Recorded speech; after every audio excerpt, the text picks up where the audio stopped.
He wasn't born different, he didn't come from privilege. There was no silver spoon, no lucky break, no miracle that swept in to save him. Just a boy, alone with his flaws, burdened by his habits, and haunted by his excuses.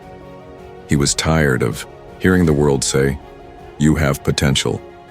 Potential became a curse, because when everyone sees what you could be but you're still stuck in what you are, it crushes you. He had wasted years chasing distractions, pretending time was infinite. Late nights turned to wasted mornings. Wasted mornings turned into regret-filled afternoons. And every night he promised himself, tomorrow will be different. But nothing changed, because wanting change isn't enough. Dreaming about a better life doesn't create one. At some point, you have to bleed for it. And then, one day, he snapped. It wasn't a dramatic moment, no one else saw it. There were no crowds, no claps, no cinematic music playing in the background. Just him, in the mirror, staring into the eyes of a man who had disappointed himself for the last time. The lies stopped that day. The excuses died. He looked at himself and said, "Enough." That moment was the birth of discipline. It wasn't glamorous. It wasn't easy. It didn't come with applause or instant results. It came with pain, with silence, with sacrifice. He didn't change his life overnight. He earned every inch of progress. Early mornings that made his eyes burn, workouts that made his body ache, reading books when everyone else was glued to distractions, eating meals for fuel, not pleasure, saying no when it would have been easier to say yes. And every time he honored discipline over desire, something inside him grew stronger. He didn't chase motivation anymore, because he knew motivation is a liar. It comes and goes. It whispers feel-good words when things are easy and disappears when the pain shows up. But discipline? Discipline stays. Discipline stands with you when your hands are shaking and your heart is tired. Discipline is the quiet voice that says, "Get up. One more time, you're not done yet." People started to notice, not all at once, but slowly, quietly. The same people who once laughed at his routines started asking about his habits. The ones who called him boring began calling him consistent. He didn't need validation, but the irony was the respect he always craved only came when he stopped chasing it. He built it, brick by disciplined brick. He learned that discipline isn't about punishing yourself. It's about respecting yourself. It's realizing that your future is watching you. Every decision you make is casting a vote for the man you're becoming. And he wanted to become the man he needed when he was broken. He wanted to become the hero of the story he used to pray for. So he kept going. There were days it hurt, days he wanted to quit, days where the old life whispered back, promising comfort and ease. But he remembered, ease is the enemy.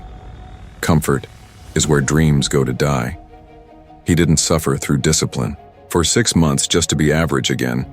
He didn't rebuild himself just to throw it all away for a weekend of weakness. No. He remembered the boy who cried himself to sleep because he felt worthless. He remembered the nights he begged the universe for a second chance.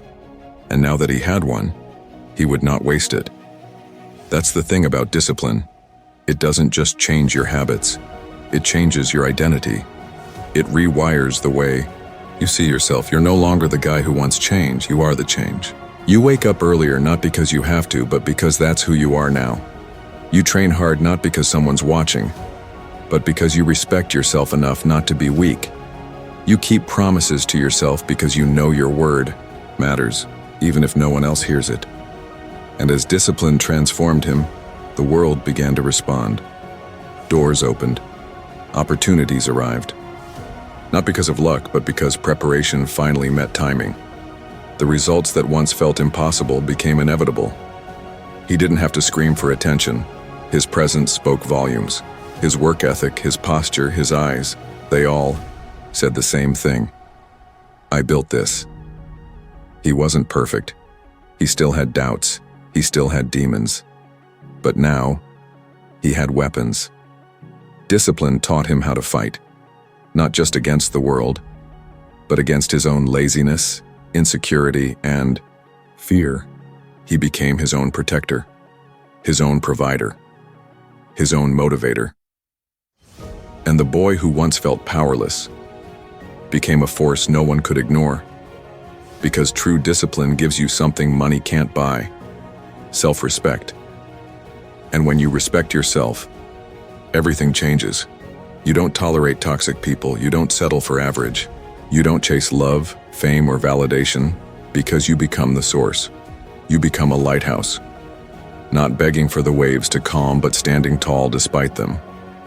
This is what most people will never understand. They think discipline is just about waking up early or going to the gym, but it's deeper than that.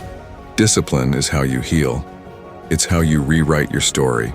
It's how you tell the broken version of yourself, "You didn't die in vain. I carried you through the fire. And now we rise." So now when he walks into a room, people feel it. They don't know his past. They don't see the nights he broke in silence, but they feel the presence of a man who rebuilt himself with no handouts and no shortcuts. A man whose scars are no longer signs of shame, but proof of survival.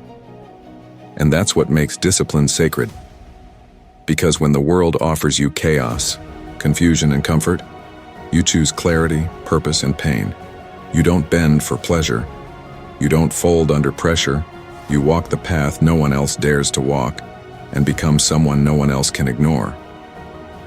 So if you're listening to this and you're still stuck in the life you hate, this is your moment. This is the voice you've been waiting for. Not to hype you up for one day, but to wake you up for life. You are not a victim.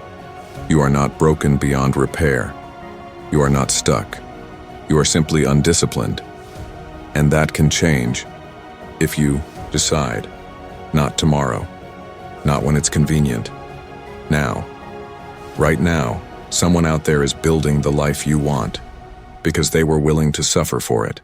And the only thing standing between you and your potential is your comfort. So choose discomfort, choose struggle, choose discipline, because years from now, when people ask you, "How did you do it?" you won't have to say a word. Your life will answer for you. It won't be luck, it won't be fate, it will be discipline, and it will have changed everything.